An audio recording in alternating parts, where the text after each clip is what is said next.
Good evening, everyone, and welcome to the Brian Crombie Radio Hour on Saga 960. You know, in life, you get the opportunity to meet some really interesting, impressive people, and one of them is Len Waverman. He is the former dean of the McMaster DeGroote School of Business. He's a professor. He's an incredibly smart guy. I had the privilege of doing a couple of guest lectures at the DeGroote School of Business because of a great friend of mine, Stephen Cox, who introduced me to the dean. And I had the privilege of hearing him speak, sitting at some dinners with him, and was incredibly impressed with this gentleman and his desire to have a positive impact on Canadian society. And so he reached out to me and said that he wanted to speak about productivity and prosperity, or the lack thereof, and innovation right now, or again, the lack thereof in Canada. Len Waverman, welcome to the show, sir. Pleasure to be with you, Brian, to be on the air and visually as well, I understand. Yes, for sure. So tell me, why is it that you're so passionate and want to speak about Canadian productivity, or the lack of productivity and innovation, and or the lack of innovation? Well, because I'm a Canadian. I was born here, educated in the States, but taught here for many years at the University of Toronto, then came back as dean at Calgary and then at the Groot School of McMaster. And I see us kind of withering away slowly and surely. And it's really concerning because this is not the Canada that I imagined when I was going to, as an undergraduate at the University of Toronto. So you're worried about the future of Canada, and you're worried about our innovation. Absolutely. As there are a number of other people, the deputy chair of the Bank of Canada was speaking a couple of weeks ago about this is a crisis for Canada. And so it has really galvanized a lot of people, the academics, I'm one of those, but a lot of policymakers. We've even seen former Privy Council head Kevin. I can't now remember his last name. Let's drop that one. We've seen former Privy Council members uh, coming publicly out criticizing where Canada is going. And there's a lot of people now jumping on the bandwagon as we got to do something about this. And I want to try to explain why it's important.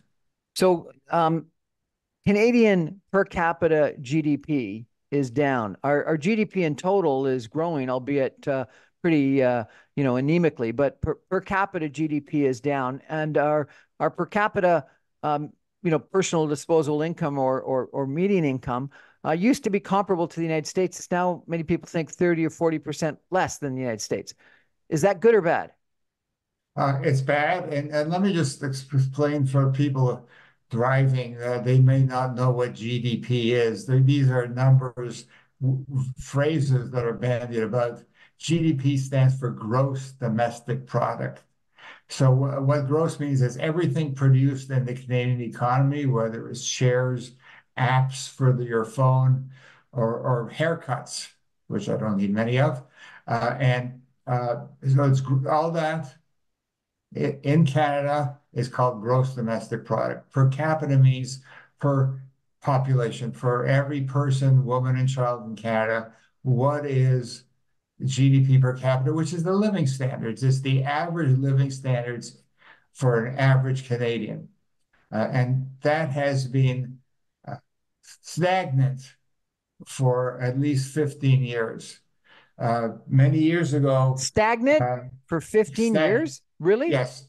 Yeah. And it's yes, it's since 2013, 2014 is the same number. It has not changed.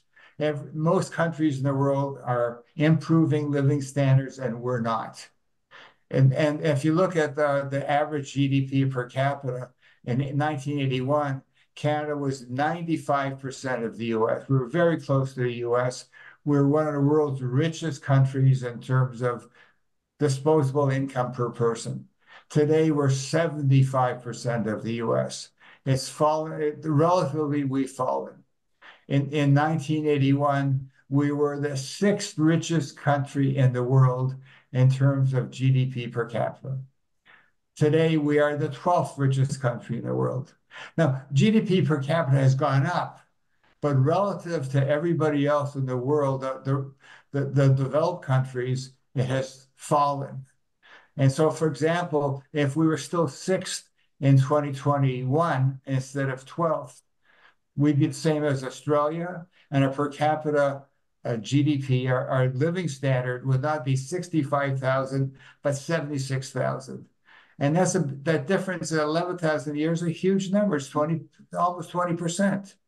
And that's relatively our performance relative to other countries has fallen. And that means that we don't have the living standards which we should have had if we had just met the average of the OECD. There's an organization called OECD, Organization Economic Cooperation and Development. It's an organization in Paris. It's the world's 39 top countries. And they've been keeping this data since the end of the Second World War. Professor, we've got the second largest country in the world, the second largest landmass. We've got, great universities. We've got oil and gas. We've got minerals. We've got, an incredible auto industry. We've got nuclear power. We've got so many things. Why has this happened, sir? Well, I think there's a combination of ingredients that have happened.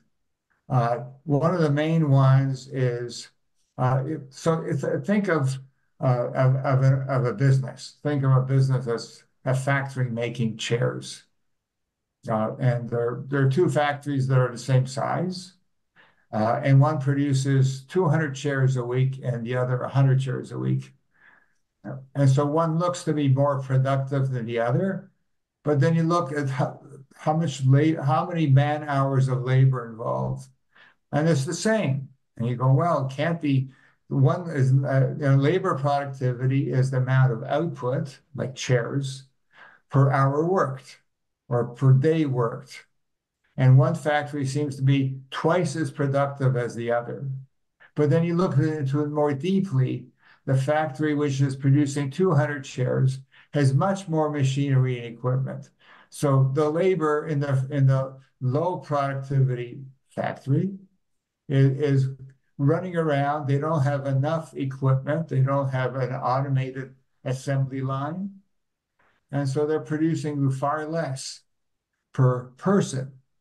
The other factory it might be better organized, might have a different system of running the factory, might have a different organizational chart. So all these things go into productivity. So many economists believe that Canada private businesses have a far lower investment in capital than American businesses. Why do we invest less in capital in Canada? That is quite a conundrum. It's clear when you look at the charts. I have a lot of charts here I can send to you, and anybody who wants them can get them. When you look at the data, until 2014, Canada and the US, in terms of business investment each year, that is investment by businesses in equipment and production facilities, was very much the same. In Canada, it has fallen off the charts. It's fallen by 50% to today. And that is a big difference. Now, when you also look, we're very worried about housing stocks in this country. When you look at where investment has been going since 2014, a lot of investment has been going into the housing sector. You could look around Toronto. There are more cranes in Canada in Toronto a few years ago than any other city in North America. So our addition to the housing stock has been huge. It's not enough, but it seems that investment has switched. The amount of investment in the housing sector has doubled since 2014. So housing is important, but it can't be at the expense of production. It can't be at the expense of equipment that's necessary for businesses. Why do you think we've invested so less than we have in the past and our relative countries? Is there something wrong with our economy in that regard? No, we don't quite know what the difference is. Everybody's looking into that data and understand why that shift occurred. It didn't have to be a shift. We could have invested more in housing and more in businesses at the same time. Uh, what has happened is there has been in Canada, I think, unfortunate, a mindset that small business is the most important part of the sector. Now, small businesses, those under 100 employees or under 50 employees, are 80% of employment. That's important. But they're 20% of production. Is big firms produce more and they're more efficient. Now, you need small firms, they can grow to be big firms, and that's what we all want. This is not that we want to be anti-small, but a lot of the programs in Canada discriminate against large firms and against foreign firms. And that is something that should not be happening. It should be neutral. All the incentive programs we have, for example, research and development and investment and capital should be neutral to size and neutral to country of origin. If you look at what's been happening in the last few weeks in the budget, there's more incentive seems to be coming that why are we giving research and development credits to foreign-owned firms and not just Canadian firms? That's a huge error, huge error. Some of the statistics that you shared with me are really quite interesting, and you show that the weak capital investment in Canada, which has hurt Canadian productivity, is almost in total for all businesses, a third of what it was in the years prior to 2000, and manufacturing is actually negative. So we're actually de-investing in manufacturing. And then you actually gave me a chart about Canada underinvesting in workers, and shows that since 2014, we have invested in workers dramatically less than the United States, 60% less than the United States. This is astounding negative statistics. We're going to take a break for some messages and come back with Dean, Professor, Dr. Leonard Waverman in just 2 minutes. Stay with us, everyone. This is going to be an interesting conversation with the Dean today, talking about Canadian productivity and what's going on. Stay with us, everyone.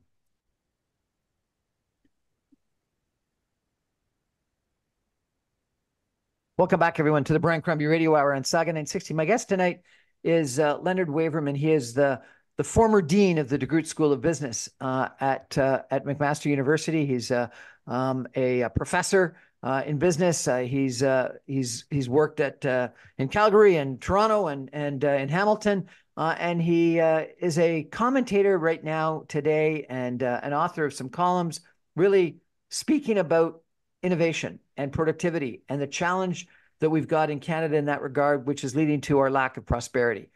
The former Minister of Finance has written a book that says that we don't have a growth prosperity agenda in Canada today. Do you agree? Yes. Why? Well, I think it's, it is Canada. It is, remember, we're quite different from other countries in that we're really quite balkanized. They talk in the US about states' rights. We really have provincial rights, impressive provincial rights. And we don't act as a country. We don't act together. But there are examples of where we're extremely good and a world leader. And if you look at AI or artificial intelligence, the federal government and three of the provinces started investing 25 years ago. And we are world leaders. If you look at the revenues of AI firms and the value of AI firms, US and China are orders of magnitude above anybody else. But after them, we're fifth in the world. And so, two of our researchers, Jeffrey Hinton at the University of Toronto and Bengio in Montreal, won the Turing Award in 2018. That's the Nobel Prize in computing. But we all set this up by having coordinated policies between the federal and provincial governments, between universities. We build an ecosystem around these products, and we're world leader. But but that stands out as a unique thing in Canada. We now have, with the federal government involvement, we've started a number of very important clusters that is getting universities and firms building ecosystems in a number of important topics across the country. And those are going to be very, very good. We got to have more of that kind of coordinated activity. Innovation and prosperity and productivity is not a single firm. It is a combination of having the firms, uh, the universities, and the government supporting each other and having objectives that are coordinated. And we're not coordinated in this country. Like when I moved from Calgary to Hamilton, I couldn't get a shipping company. It took my furniture. They wouldn't take my wine because you can't move wine across provincial borders. I had to find a firm in Calgary. It's a private sector in Calgary. It's not provincially run. That would surreptitiously move my wine from Calgary to Hamilton.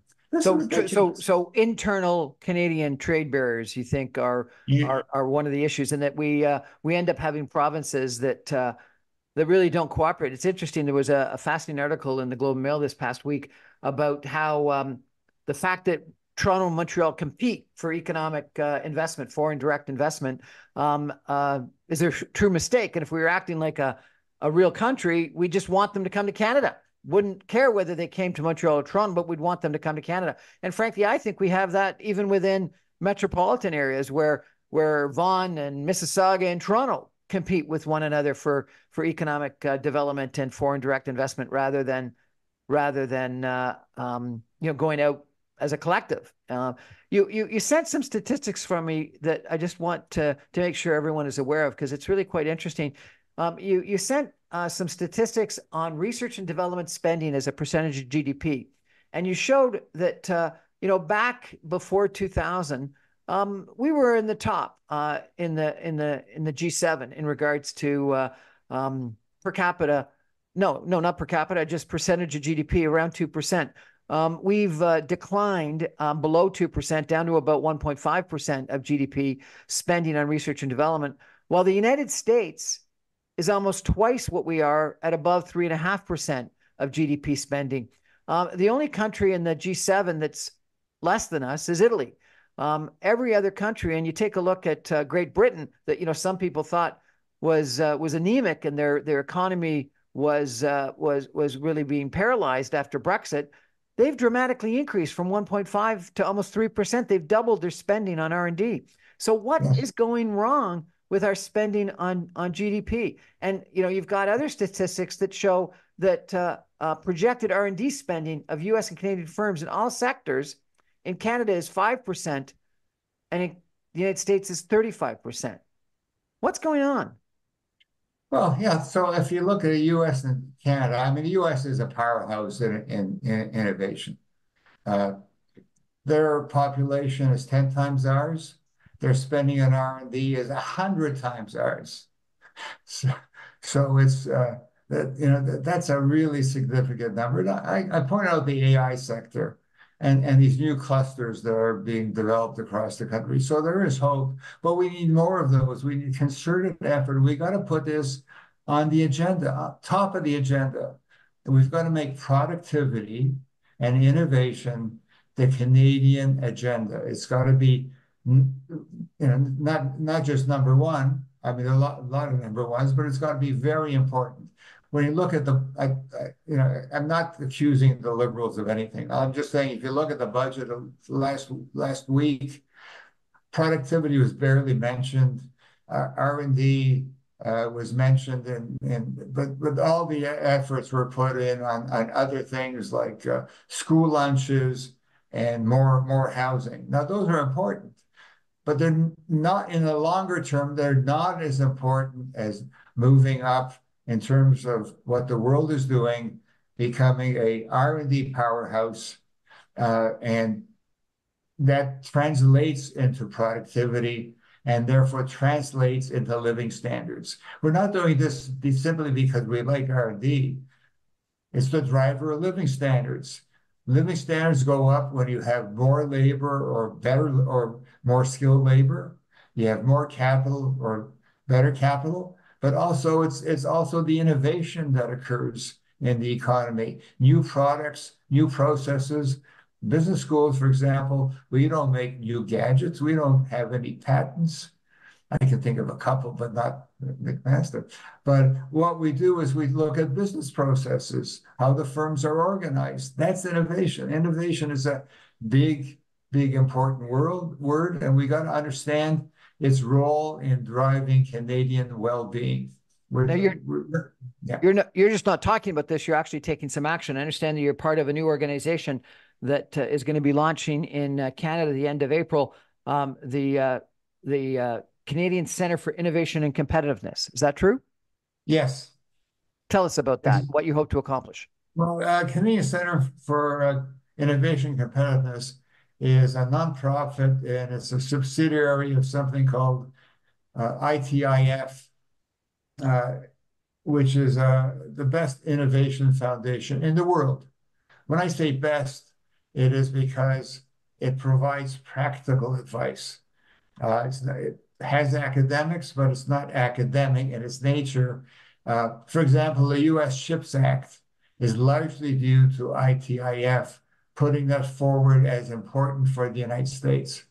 And so three of us were involved in inducing ITIF to open up in Canada. The founder and CEO of ITIF is a guy called Rob Atkinson, born in Edmonton, raised in Toronto. So he understands Canada. And so what we want to do is there are a lot of think tanks in Canada.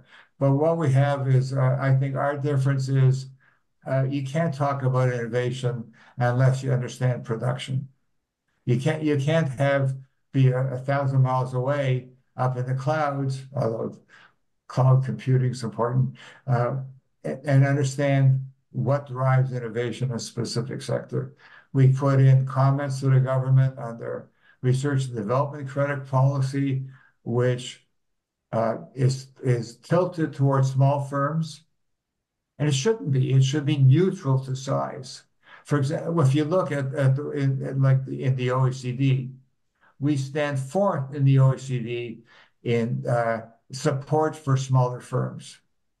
We're not on a chart in support for larger firms. It's kind of discriminatory. We have this mindset that thinks big is bad. But it's not. Small firms can grow, and they're vital to the economy. They're 80% of our employment. But we can't induce small firms and not do the same for large firms. We got to be neutral to size, and we're not. And so there are a lot of, when you look into the weeds, a lot of the policies that we've implemented over the years are not neutral in either in size, and there's now Council of Concerned Canadians run by Jim Basile that thinks IP is the most important thing, and we need Canadian IP developed in Canada. Well, that would be nice, but we need IP in Canada, no matter who develops it in Canada. We want it to stay in Canada, but that's something else called an innovation box. That's a different kind of policy. It's not a research and development policy. So these things are getting mixed up in terms of how we do things. And so in ITIF, we want to just set it up. We have 9 principles, if I can read them to you. Principle number 1 is reject the silver bullet solutions. 2, move beyond ingredientism. 3, think sectors and technology, not markets. 4, look to industrialists, look for production people for advice on competitiveness, productivity, innovation. 5, the only way to avoid the gravitational pull of the United States is to make our own. 6, see big and middle-sized businesses as beautiful. 7, embrace North American integration, not separation. 8, reject the precautionary principle and embrace the innovation principle. Innovation is risky. Now, I don't think I mean, a lot of us say, well, we're different, we're colder, We're risk we're adverse. we're diverse, we're distributed across the border, we don't have that many big population centers, uh, and we're more cautious. I'm not sure that's true. It may be a fact, it may be, I don't think we're more cautious by disposition or by birth. It might be the result of policies inadvertent. And Principle 9, make innovation, productivity, and competitiveness a top priority. You And gave that's me what we need to do. you gave me some It's got to, statistics in what you wrote, and it brings home, I think, really well the concerns that you've got and these nine priorities that you've just outlined. Um, you said that economist Trevor Tombe shows that Canada's richest province, Alberta, would actually rank 14th among U.S. states, and the poorest five provinces would rank among the six poorest jurisdictions in all of North America, and that Ontario ranks just ahead of Alabama. British Columbia is now poorer than Kentucky. I don't think most Ontarians think that their prosperity is similar to Alabama. They would intuitively see Alabama as one of the slower growing, less prosperous states in the United States. well, Alabama is a powerhouse, actually. If you look at, well, I don't want to talk about Boeing at this point, but when you look at a lot of high-tech firms, they are in Alabama, and South Carolina is also very growing attraction for high-tech firms. And because the U.S. also, remember, has, no, but U.S. states compete like Canadian provinces. So it's not that they're a sine qua non. They're not like the example. So I'm also a French citizen. And I look at France as an example. France invests more in R&D than we do, and it's very centralized, so they don't have the jurisdictional fights. So France is also very interesting to look at in terms of innovation policies. But yeah, I mean, these comparisons between the U.S. and Canada depends on something called purchasing power parity, how you value goods and services in Canada versus the U.S. What's the price? There's the Big Mac index, which looks at countries and what is the price of the Big Mac, and we use that to adjust real wages in Canada versus real wages in other countries. These things are imperfect, but it does show that we have a mindset that we are wealthy, we're doing well, pat ourselves on the back, and we can't do that. We can't just pat ourselves on the back and say we're doing well. Well, good enough is not good enough. I Well, think what that's you a great said slogan. is that the OECD says that we're going to have the lowest growth in all of the OECD. Yes, we are at the moment, our growth rate is 1.1%. Our population is growing at higher than that. That's why we have negative growth in per capita income. We have got to increase our growth rate. We can do that through more investment and through R&D and becoming more innovative. It's not impossible. It's not easy, but we got to put our minds in doing it and work together as a country, governments, firms, universities. Together, we can do this. As I said, you look at artificial intelligence, we're a world leader. I mean, we won the Nobel Prize in computing in 2018. And we can do that in other sectors. We've got to make them important, and we've got to put them at the top of the collective agenda.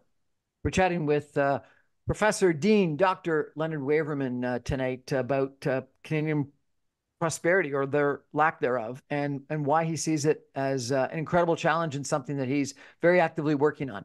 We're going to take a break for some messages and be back in 2 minutes. We're going to talk a little bit more about what caused this, what the potential solutions are. Stay with us, everyone. Back in 2.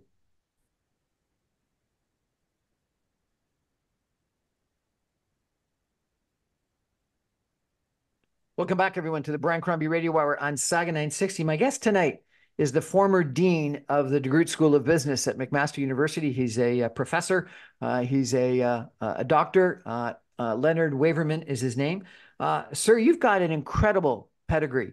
You've got a Bachelor of Commerce from the University of Toronto, a master's degree in economics from the University of Toronto, then a PhD in economics from the Massachusetts Institute of Technology. You've worked as a professor in Toronto at the U of T for 31 years, and then for 9 years at the London Business School, and then for 4 years you were dean of the School of Business at the University of Calgary, and then for almost 9 years you were the dean of business at the DeGroote School of Business at McMaster, and then you still are for the last 11 years a professor of management. What an incredible career you've had! Well, I can't hold a job, right? I keep moving around to keep employed. I got to ask you, when you were doing your PhD at MIT, what was the thesis, sir? And the thesis was actually on natural gas pipelines. There was a linear programming model. It's a kind of mathematical school, and got some good publications and put me on my career path. Fantastic. I got to ask you, 2 weeks ago, the Globe and Mail had a front page article about how debt and deficits have increased dramatically in Canada and the civil service had ballooned, and that the vast majority of the growth in employment was civil service related. And then this weekend in the Globe and Mail, they did another story on debt and deficit and said that even though our debt and deficit had grown, it was minuscule relative to the United States. And the United States debt and deficit had grown substantially more, both in the Great Recession back in the 2008 to 2011 time period, and then also in the pandemic, and then still to this day with some of the Inflation Reduction Act and infrastructure spending and the CHIP program, et cetera, that President Biden in the United States has been promoting. So is Yes. government the problem, or which is what 2 weeks ago really the Globe and Mail was suggesting, or is government the solution, which is what it looks like the U.S. is doing and spending outrageous amounts of money with deficit spending? Well, they're very different. U.S. and Canada are very different. First of all, as you said, the U.S. Uh, in the last few years has been investing in infrastructure. The CHIPS program, the other programs on electric vehicles. Uh, there's a lot of investment in productivity, in adding in capital and equipment, not in housing, uh, not in lunches for students. Those are important, but the U.S. deficit more recently, in the last few years, has been in productive ventures, which will pay for itself because they're going to lead to more production and more innovation. And so, and also, the U.S. has a lot of what we economists call fiscal room. They have no GST. They could get rid of their deficit overnight if they put in a GST. They won't, but they have the ability. We don't have that ability. We're overtaxed. I'm in a high tax bracket because my salary at McMaster is enough to, what, 200, 150,000, you're in a 53% marginal tax bracket. That's high. The U.S. has lower marginal rates. And so we overspend in Canada and we overtax. And the government has decided they're going to add some new capital gains taxes in Canada to pay for their more of their spending, which is not what I would call not productive spending, in the sense it's not growing the economy spending. It's looking at social concerns which are important, but it's not growing the economy. And take a look at this new capital gains tax. I'm not an accountant. I started off in accountancy, but I'm not an accountant. And so what it does is it raises the capital gains tax if you have over $250,000 in capital gains. Okay, so think of a young entrepreneur. You have a firm that you think is going to be valued at $300 million and you're going to IPO it. Would you rather do that in Canada or do that in, let's say, Miami, where there's no state income tax, and the capital gains tax is 25%, not the new higher figure in Canada. What it's going to do is going to drive R&D to the US. So the capital gains tax, which is supposed to raise like 19 billion over 5 years, that's probably an exaggeration because people will move, is an unproductive tax. Taxing they think they're taxing the rich. No, they're taxing those people who have the ability to go into the stock market, those people who are going to have new firms, and therefore the value of the firm is all capital gains. They're going to tax them, and that's idiotic in my mind. The government thinks they have good reason to do it, but I wouldn't do it. And I don't think most economists would do it. We had economists coming out after the budget. We had the former governor of the Bank of Canada saying this is the worst budget he's ever seen. So, this is not an agenda. This is not a budget for growth, and not a budget for productivity. But yet, a lot of people have complained about government deficits and debt, and the United States is running deficits that are multiples of what Canada is, and the debt, either in total and or GDP, is dramatically higher in the United States. So, what's the difference? Is that it's being spent on innovation, on infrastructure, on things like that. So, is the difference that our government spending is misdirected in Canada versus being more directed in productive ways in the United States? Well, misdirected is a big word. So we're directing it towards spending for social purposes. The U.S. in the last few years have been directing it for investment. To think of investing in a new plant making semiconductors. That's going to lead to more jobs and going to lead to a revolution in the way U.S. business can do by having homegrown semiconductors instead of supply chain, which includes Taiwan, which could be under attack at some point. And so those are productive investments. Sure, they raise the debt to GDP ratio, but you could think of them as good debt in the sense that they're for productive purposes in the economy.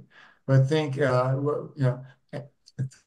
when the pandemic came. Canada was amazing in this way. It got money into employees' hands right away. The U.S. fumbled that. We got money into employees' hands right away. That was tremendous of Canada to do that. But, and it was necessary.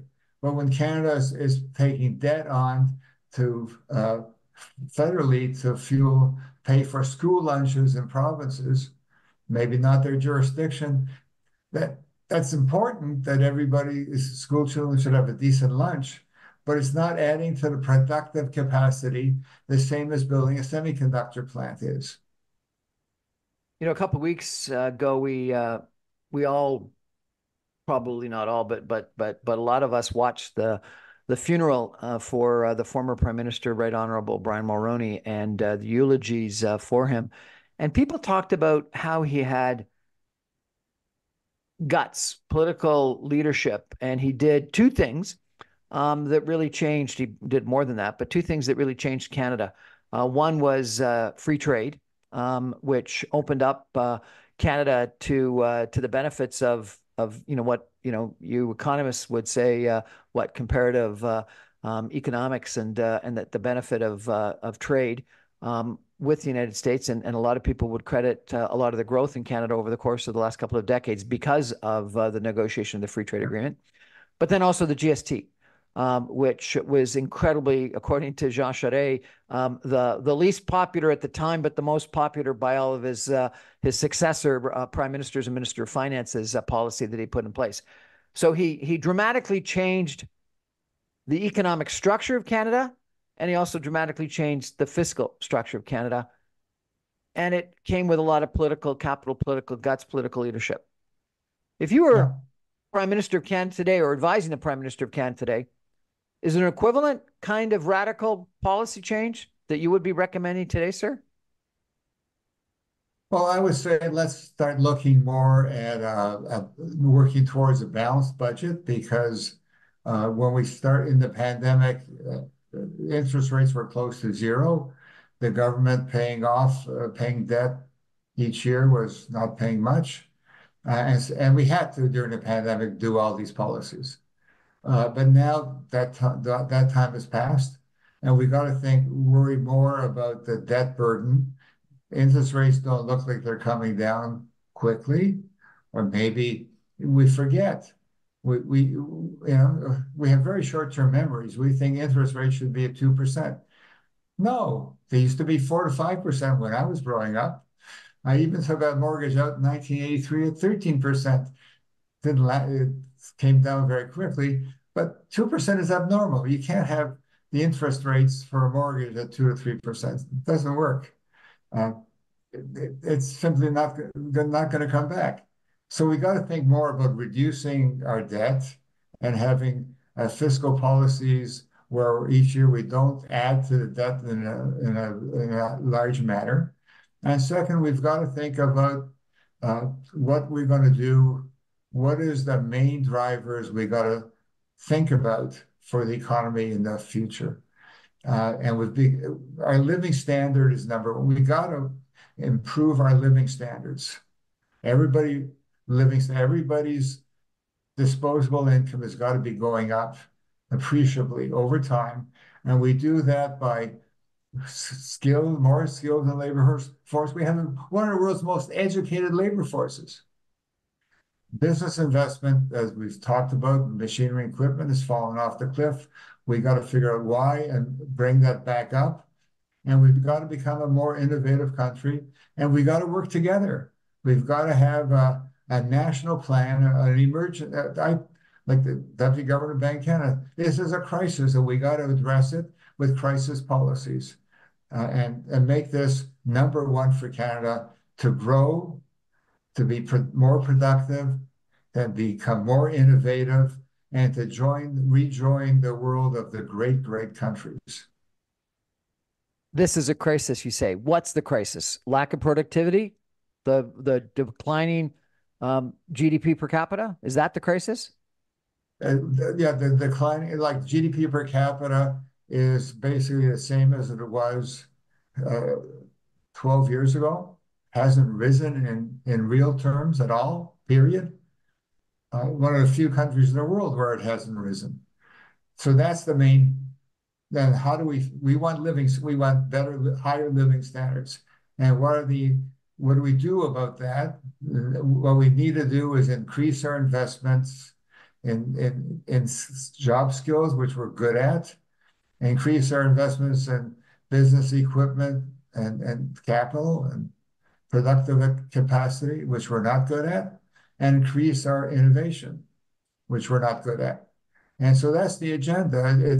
We don't want R&D just because we like R&D. We don't want to be an innovative economy so we can pat ourselves on the back and go to the OECD meeting and say, hey, we're no longer near the bottom of the list. We're middle of the list and rising to the top. Not because that makes us especially wonderful, but because it has a real purpose. The purpose is to grow the standard of living of every Canadian.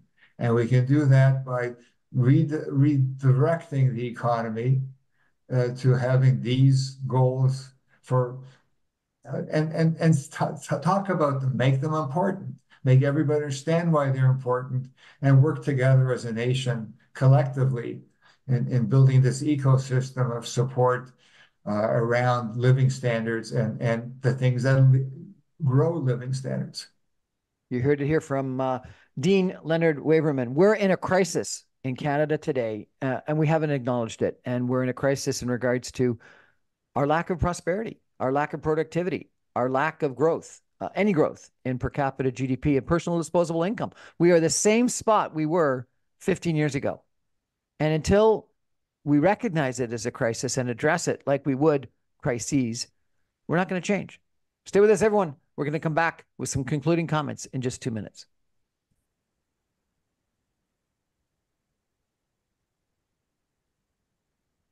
Welcome back, everyone, to the Brian Crombie Radio Hour on Saga 960. My guest tonight is Leonard Waverman. He is the former dean of the DeGroote School of Business at McMaster University. He's a doctor, he's a professor, he's a really smart guy, and he's been calling out today our lack of productivity, our lack of prosperity, our lack of an innovation growth agenda in Canada today.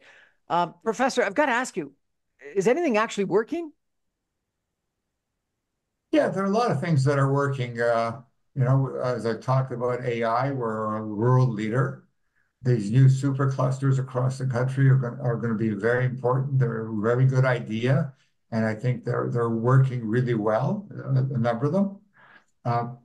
But some people say we want to be Silicon Valley North. We don't. We got to be Canada. We got to have our solution to these problems. We're not California. We're not Silicon Valley. We can see what other people do, but we got to have a made in Canada solution, one that fits us, who we are, and benefits us.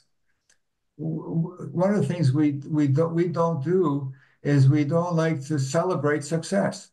I don't think how many people who are driving now have understood that two people working in Canada won the Nobel Prize in Computing in 2018. We should be celebrating all these great things. We should be celebrating our sectors that are growing. I don't think people understand the number of people in Vancouver, Toronto, Edmonton, Montreal, Fredericton, New Brunswick, 60,000 people. It is a hub of creativity. I mean, in Fredericton, we had one of the first unicorns in Canada, 60,000 people. So they do it.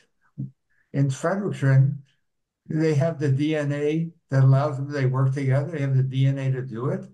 It's an amazing story. We don't celebrate these stories. We got to celebrate who we are and what we do and make that important to Canadians to say, wow, we're really good at these things. We need more of them. And how do we do that? And I think celebrating these things, Canadian homegrown policies, don't think of being Silicon Valley or Silicon Beach or something. And I think that by working together and making this important, we can do it. I see a great future for Canada if we get over this hump and make this important. I think the most important thing that you've said is that we have to recognize it as a crisis. And I do think that there have been some examples in Canadian history when we've recognized crises that we've had, we've addressed them. Back in the 1990s, it was called the Canadian peso crisis. Our currency was diving, our debt and deficit was ballooning, and the prime minister at the time, Jacques Chrétien, and the finance minister, Paul Martin, went through an expenditure review process, and we cut government spending by 20% over the course of several years. And we were actually, surprisingly enough, in the mid-90s, late 90s, in surplus. Like, it's shocking to think that we actually had a couple of years when we were in surplus. It may have helped that the United States under Clinton at the time were also doing similar policies, and we're also in surplus. I think that in the last 2 decades, we've recognized the climate crisis, and we've taken some action, maybe not enough, but some action against that. Last August, the Prime Minister of Canada said that the federal government had no prime responsibility for the housing affordability crisis that we're in. And then this last week, he announced every day a major policy in the budget was very focused on housing affordability. And so therefore, I think that over the course of the last 9 months, frankly, the federal government realized that we had a housing affordability crisis and is attacking it. Free trade, GST, as we mentioned, are other examples of massive change that took place because of that. I think you're right. Yeah. What we need now is a recognition that we have a crisis of the lack of prosperity, the lack of productivity, the lack of innovation, and we need to address it. I think one of the challenges is that we don't have enough economically oriented, business oriented people in government. We have too many career politicians. There's been some major studies that have shown that in the past, in cabinets, we also always had, a counterbalance between the people that were politicians and lawyers versus people that were economically oriented and or Bay Street business oriented. And I think that's a lacking. And we need to think about who are those people that govern us and who are the people that we choose to govern us. And I think we need more people that have been innovative and been in business and give them an opportunity in elected government. I interviewed someone that thought that government just too often wants to regulate and provide red tape rather than move us forward. And he wanted to have a COO in every single major government ministry that would actually get things going. And I think the Infrastructure Act, the CHIP Act in the United States have actually had some positive impact. So, Professor, I think that you've done a great job of calling out the problems, but I think what we need is government to realize it's a crisis, recognize it's a crisis, and provide some action plans for how to address it. Absolutely. If I can give just one anecdote, when I was an undergrad, I had the fortune to have Dean Vincent Blayton for a course. And Vincent Blayton authored a 1965 report on the automobile industry. Canada, up till that point, its industries were behind tariff walls. What we wanted to do is make sure automobiles were produced in Canada, would be sold in Canada. And we had insufficient subscale plants. And the Blayton report caused a furor because it said we had to integrate with the US. We had to have cars we made in Canada at scale and cars that were made in the US at scale and an open border between US and Canada.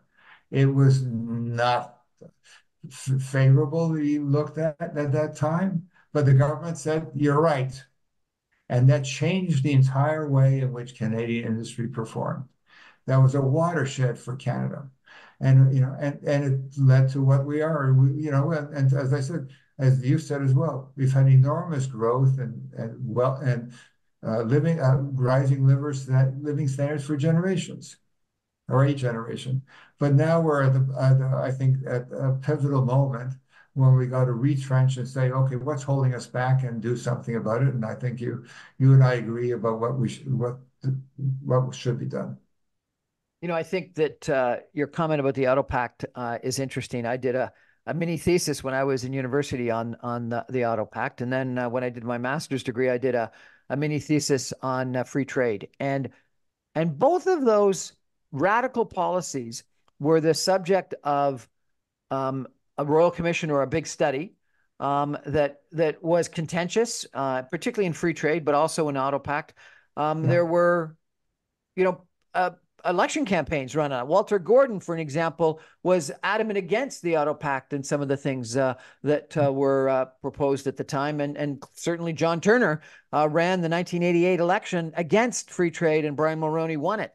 There's something about a good study with lots of analysis and lots of input, running a campaign election on it, and then winning a mandate from the populace, such that people are behind massive change. And I think that's what we need to do today. We need to analyze this situation, and we need to involve the populace in it, and we need to run an election campaign on it.